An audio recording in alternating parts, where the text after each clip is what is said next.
My name is Sarah Brown, and my husband and I originally started attending Eagle Nazarene back in 1999, the same year we got married. We now have 3 beautiful girls, all of which who are active and involved in church here at Eagle Naz. 2 of them are at Northwest Nazarene University, and one of them is a freshman at Eagle High School. All 3 of our girls are avid soccer players and have each in their own way battled injuries that have been difficult to say the least. Our oldest has torn her ACL twice and still made it back to the field. This fall, our middle daughter, Maddie, experienced an injury as well, and Maddie's a tough kid. She played her entire senior year of high school with subluxed ribs, so it tells you a little something about her. Well, I injured my calf first day of training camp, which was just really embarrassing for me, I'm not gonna lie. So I think it was just a regular calf strain, just super simple, and I thought it was just gonna take 2 weeks to recover from. I was super excited to get back on the field. However, I started to have some nerve pain, I'd say, with it, where I couldn't feel part of my calf. I had some tingling into my toe, and then I couldn't move my toe, like flex it down. Normal collegiate athletes spend a lot of time in the training room, doing things like dry needling and cupping and all sorts of massage therapy, but it just wasn't getting better. And so they did do a second dry needling, and something happened with that event that ended up sending Maddie to the hospital.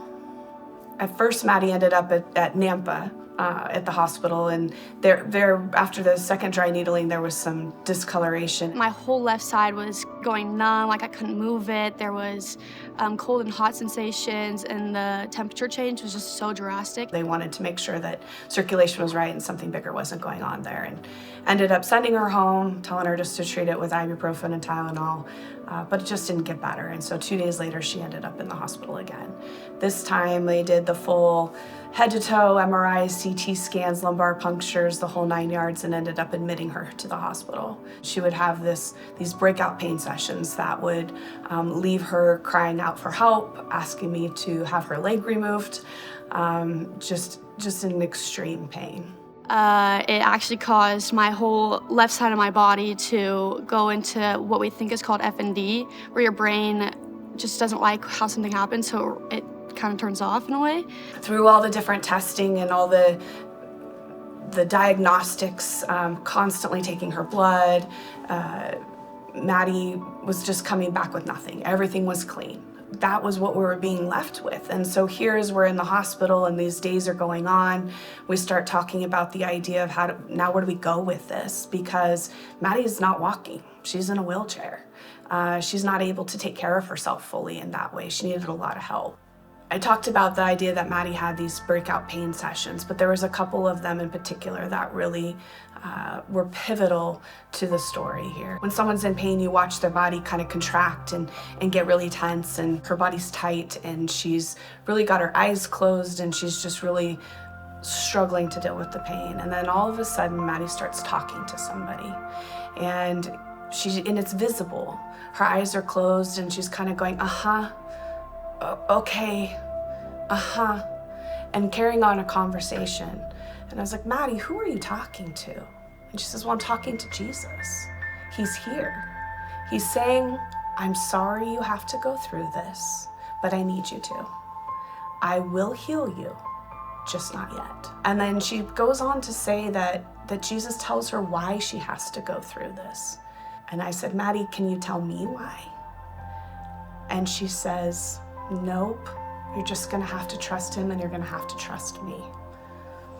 As a mom, that's one of the hardest things, right? How do we really let go of our children? We're gonna have to trust God, and we're gonna have to trust them.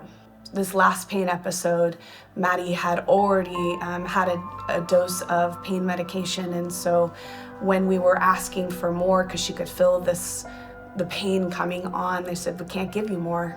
You gotta wait.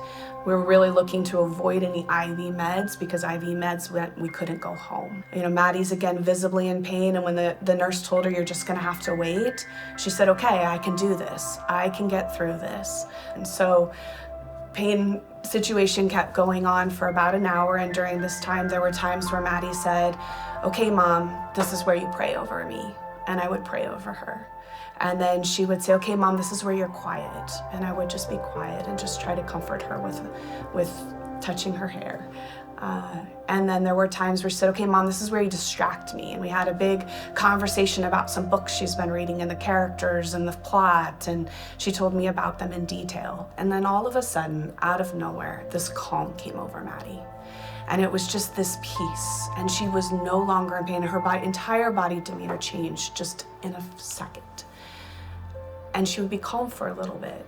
And this happened several times. And so I asked Maddie, what's happening when you're calm? What's going on? She said, well, Jesus is here again. And he's putting a blanket over me. And when he puts that blanket over me, the pain goes away.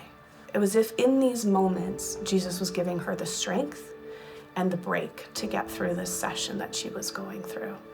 Maddie would roll her way out of that hospital, go straight from there to NNU to not miss her team's soccer game. Within a few short days, though, Maddie would leave that wheelchair and never go back to it. The pain's still there. We're still dealing with the original injury, but she was within a couple of days completely off of pain medications and walking on her own. How often as mothers do we say, Lord, you can have all of me, but don't hurt my children. Spare them, Lord. Don't take them. But God is calling us to surrender every aspect of our lives, including our children, every day. My mom, wow, what a woman she is. She honestly shows Jesus like no other can. And I think that's something that's helped me so much in my life. I don't know if she's realized this or not, but I think that her faith and the faith she comes from, her dad is a big part of her faith, and I can see that every day. I think that she's just pushed through and shown how strong a person she is and how deep-rooted she is in her faith, and it really helps, I know, for me and my sisters. If she can still show her faith when she's having hard times and still be kind and still be strong, then so can we. She's a role model that we all look up to, whether she realizes it or not. But she's just so important in my life, and I don't always show it to her, and I know I should do better, but she really does mean the world to me.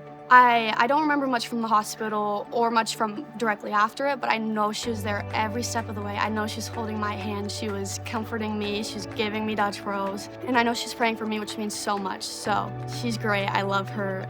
Thank you, Mom.